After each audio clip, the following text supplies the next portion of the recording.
Baik, akan saya ulangi. Menurut Sukma Dinata, ada 3 faktor yang mempengaruhi perkembangan kurikulum, yaitu perguruan tinggi, masyarakat, dan sistem nilai. Bukan hanya 3 faktor yang dikemukakan oleh Sukma Dinata saja, yang merupakan faktor-faktor yang mempengaruhi perkembangan kurikulum, tetapi masih ada faktor lain yang dapat mempengaruhi perkembangan kurikulum. Salah satunya landasan pengembangan kurikulum itu sendiri.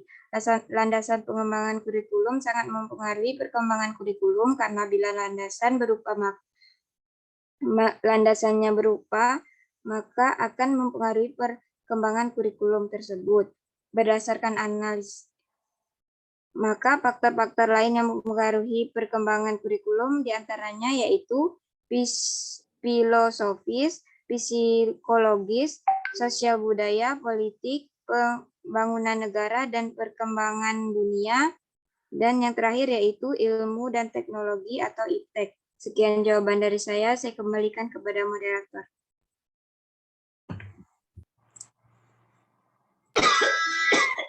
Baik, apakah ada yang ingin menambahkan? Ingin menambahkan moderator? Silahkan, Tesya. Baik, terima kasih kepada moderator.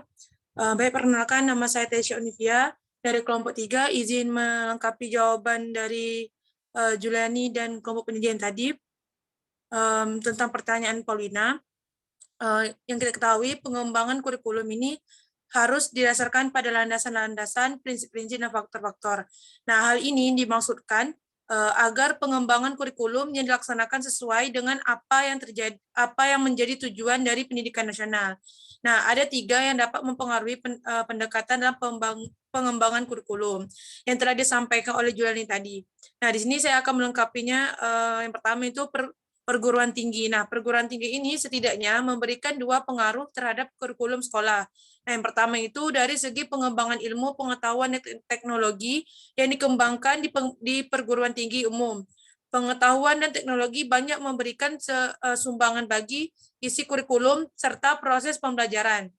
Nah, jenis pengetahuan yang dikembangkan di perguruan tinggi akan mempengaruhi isi pelajaran yang akan dikembangkan dalam kurikulum.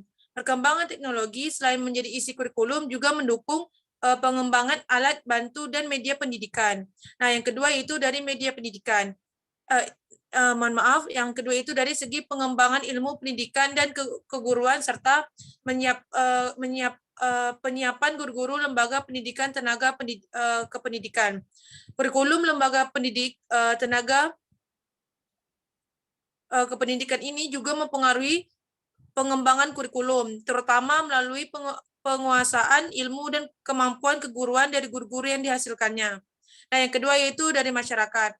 Nah, sekolah merupakan bagian dari masyarakat yang diantaranya bertugas mempersiapkan anak didik untuk dapat hidup secara bermartabat di masyarakat sebagai bagian dan agen masyarakat. Nah, sekolah sangat dipengaruhi oleh lingkungan masyarakat di tempat sekolah tersebut berbeda. Nah, isi kurikulum hendaknya mencerminkan kondisi masyarakat, penggunaannya, serta upaya memenuhi kebutuhan dan tuntunan mereka. Masyarakat yang homogen atau heterogen. Nah, sekolah berkewajiban menyerap dan melayani aspirasi-aspirasi yang ada di masyarakat. Selain salah satu kekuatan yang ada dalam masyarakat adalah dunia usaha. Perkembangan dunia usaha yang ada di masyarakat akan mempengaruhi pengembangan kurikulum. Nah, hal ini karena sekolah tidak hanya sekedar mempersiapkan anak untuk selesai sekolah, tetapi juga untuk dapat hidup, bekerja, dan berusaha. Nah, jenis pekerjaan yang ada di masyarakat berimplikasi pada kurikulum yang dikembangkan dan digunakan sekolah. Nah, yang terakhir itu ada sistem nilai. Dalam kehidupan bermasyarakat, terdapat sistem nilai, baik nilai moral, keagamaan, sosial, budaya, maupun nilai politis. Nah, sekolah sebagai lembaga masyarakat juga bertanggung jawab dalam memelihara dan pewaris nilai-nilai positif yang tumbuh di masyarakat. Nah, sistem nilai yang akan dipelihara dan diteruskan tersebut harus terintegrasikan dalam kurikulum.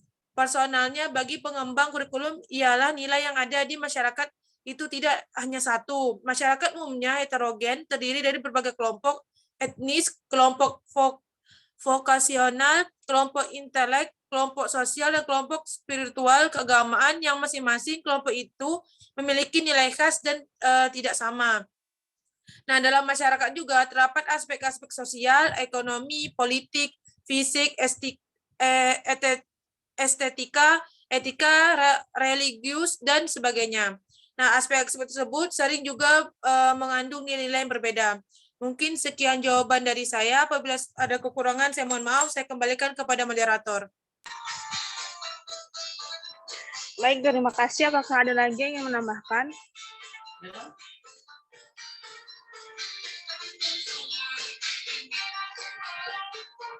Baik, jika tidak ada, kita kembalikan kepada Paulina. Apakah pertanyaannya sudah terjawab?